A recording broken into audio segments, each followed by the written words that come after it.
Hi there, Janet Fritz here for Galaxy Girl Creations. Welcome to my channel. Welcome to Christy's Beautiful Life, 30 Days of Sketches, Series 12. Today's sketch is by the very talented Sarah Davies, and I really like the simplicity of this one, and I decided to go back and use a bunch of the Spectrum Sherbet collection because I still have quite a bit of it in my stash. Been using it for quite some time now, off and on, and I'm just happy to continue using it and maybe working through my stash of it.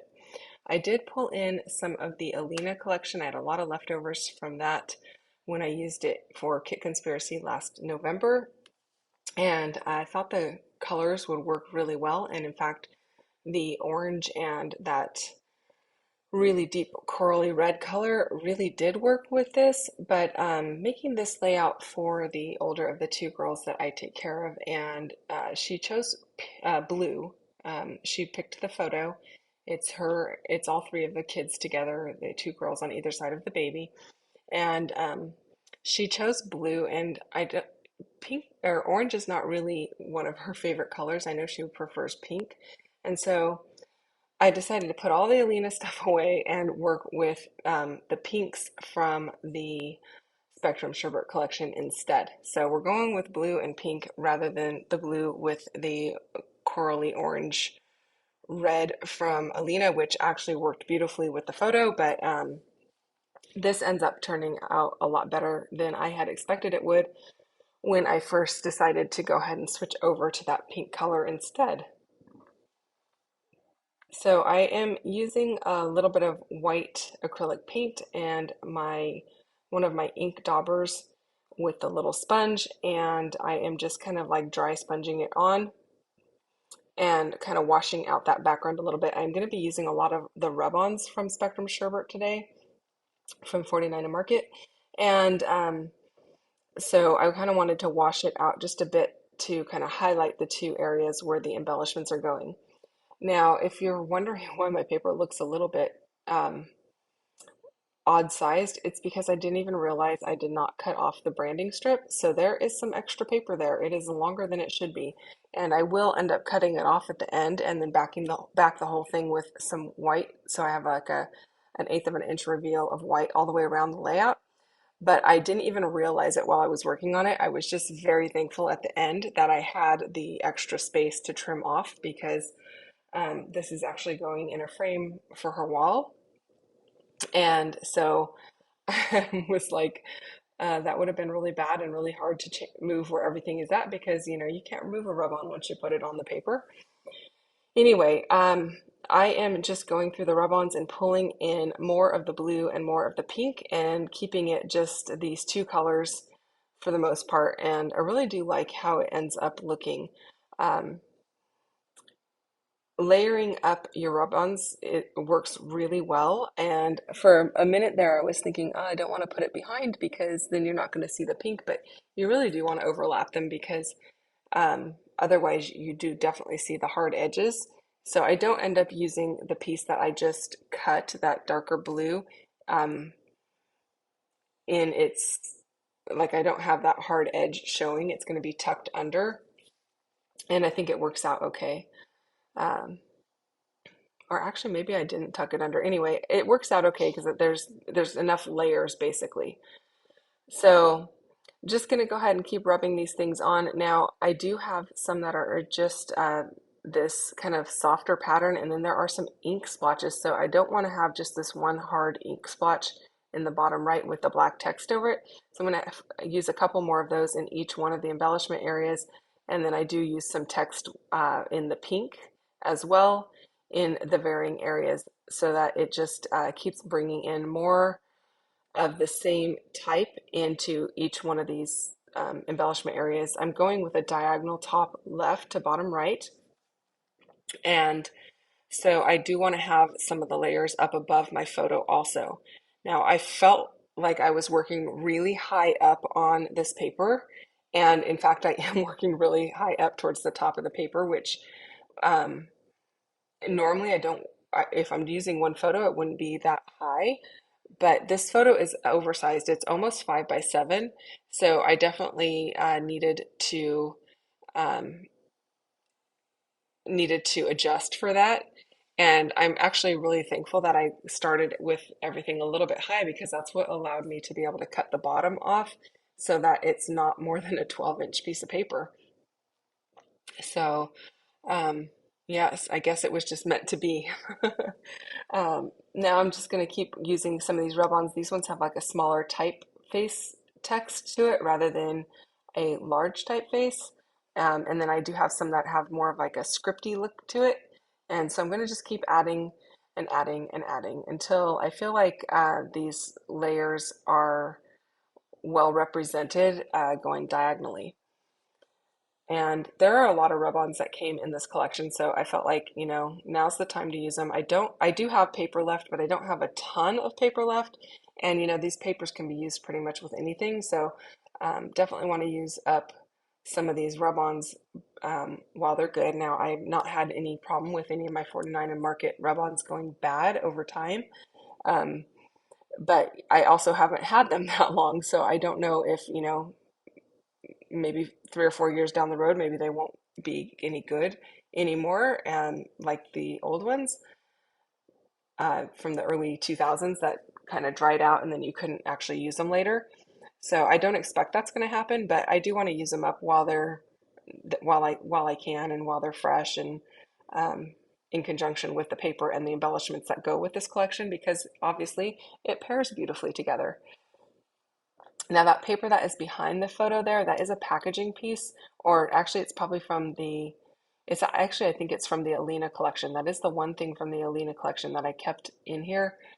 I just really liked the softness of it's not like a pure white and it's not really cream. It went really well with the photo, so I decided to go ahead and keep that in there. I am using these two faux ribbon pieces, one in blue and one in pink, and they're going to be layered up and I'm using them in both the right under the photo and then in the bottom right hand corner there. And I really like the way that that looks. The little piece that looks like a notebook edge, that is also from the 49 and Market ephemera pack. It is the laser cut elements pack that came out of rather than the chipboard elements or um, the actual ephemera pack that has like all mixed up. These are, you punch them out of the little chipboard laser cuts, but they're not super thick like a regular chipboard. So that is nice. If you're not somebody who's used 49 and Market and that is something that's of interest to you, I just thought I'd mention it's not super thick like a piece of chipboard, but it is thicker than a piece of paper. So I'm just keep adding more and more of these rub-ons where I think that I need to add a little bit of color and to help emphasize the embellishment areas that I'm going with. I am inking them up with a little bit of Black Soot Distress ink just to give an extra bit of boldness and dimension and contrast between layers, and I really like the way that that looks. Now you're not going to see a lot of these really prominently because they are layered up, and I like my layers to have really small gaps between them. I don't like to have like a big reveal of each layer, and to me it's a little bit more subtle to the eye, and you look at it more as a photo or a picture in whole rather than trying to pick out all of the individual pieces that are on the layout. And I think it's very pleasing to the eye, in my opinion, anyway. So, using my regular ATG to go ahead and adhere that blue to the back of the photo, and then going to, I think I end up using my liquid glue to adhere the pink to the front of the photo because with all of those little holes in it, it's really hard to use your ATG and not have it show. It doesn't it behind the photo it's not a big deal, but in front it does kind of show, and I don't want anything to kind of get stuck to it over time with the little bits of adhesive showing through all of those little holes. So I apologize that I'm a little off camera here. I did not even realize that I was off camera, so my apologies for that. You're not missing a whole lot though. Okay, I did find this little piece that says happy little moments and these two chipboard hearts. One is in blue and one, or maybe it's pink and pink. Obviously the dark pink one is there. The light pink one I have not put on the page yet. And in fact, it might be blue. I did find these two stamps. The pink one is from this Spectrum Sherbert collection. The blue one is actually from the Alina collection, and the blues match. So I decided to go ahead and use it, and it says Dream on it. I thought that was super cute um, for this particular layout. So I decided to go ahead and put that down there in the bottom right corner.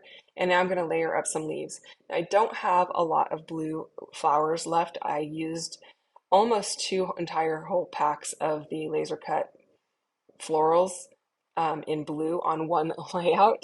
And so I only have like three or four of the flowers left. I have these two that you see at the bottom of the screen here, and then I have three little flower heads with no stem or anything that I'm going to be able to add as well. And that's pretty much all I have of the blues.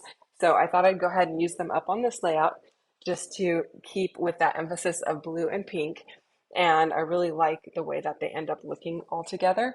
I was looking for a chipboard piece in the chipboard words here, and I didn't really come across anything that worked great. I did like the piece that said best, but I didn't like best in life together. So I end up not using any. I just used that piece in the bottom right that says best ever. And then as you can see there, I did pull out the blue heart to add to this little cluster at the bottom right of the photo.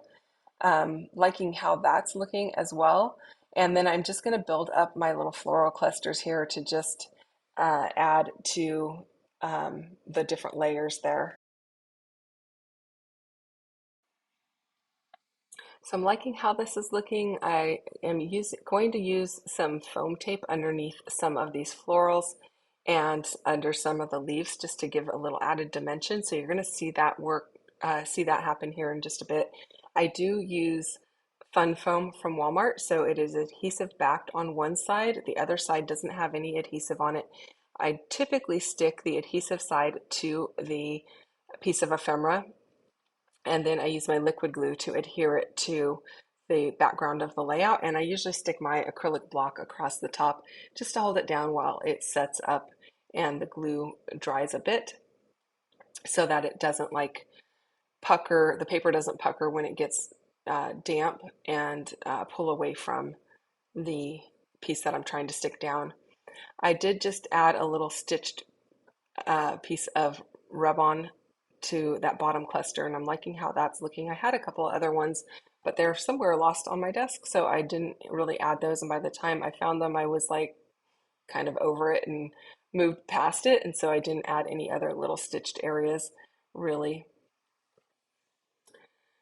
So I don't really have that top uh, the photo or any of that all glued down, and I don't really want to glue it down until I get my um, florals tucked in. Once I have glued down the entire top piece with the photo and everything, it's going to be really hard to tuck anything in. And so I want to make sure I get everything tucked in where I want it prior to adhering the entire bunch down. Now it's easier for me to go ahead and adhere the different layers to the entire piece here that I'm working with, and then glue it down rather than trying to glue it to the background first. Now I did put glue on everything there, but I'm working really quickly here to go ahead and tuck these other pieces in. And since I'm using the liquid glue, I can still pull up the photo on the right hand side and be able to tuck things in where needed and not have to worry about it being stuck. As you can see there, it gives me a little bit of wiggle room, but you kind of have to know exactly where everything's going because it doesn't give you a lot of time.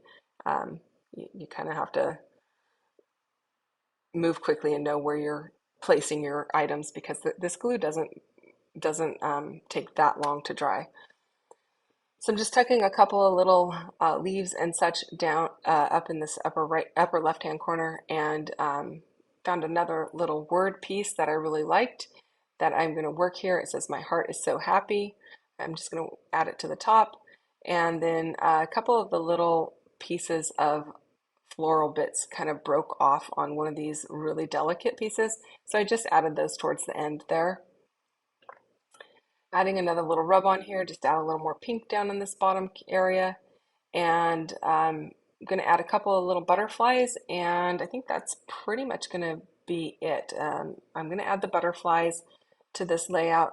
I usually put a little foam underneath their wings, but because this is going in a frame with a glass over the front, I didn't worry too much about it because it's going to be protected. It's not actually in the scrapbook. And here's where I realized my paper was a little bit longer than it should be, and so now I'm trimming it down, and I am trimming 1/8 of an inch off of the two sides so that I have an 1/8 of an inch all the way around the entire layout um, for the white paper to show. Now I did ink up obviously the outside here, as you see, in Black Soot Distress ink because I have inked up the labels and all of that kind of stuff. I didn't ink the florals, but I did ink the other stuff. And that's going to give it a nice little framework.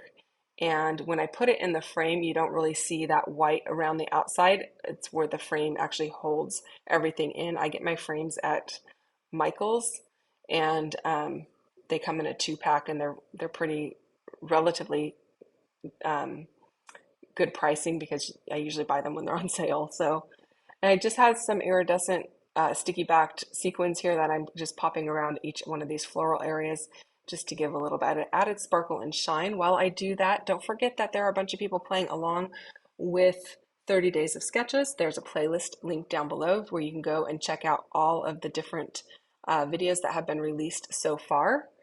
And that is going to do it, you guys. Thank you so much for watching. If you have questions or comments, go ahead and leave those down below. I will respond as quickly as I can. I hope that you enjoyed this video, and if you did, I'd love a thumbs up. And if you're not already subscribed to my channel, I would love for you to subscribe as well. Thank you so much for watching and spending time with me today. And I will be back again tomorrow with another video, so come back and check it out then. Bye-bye.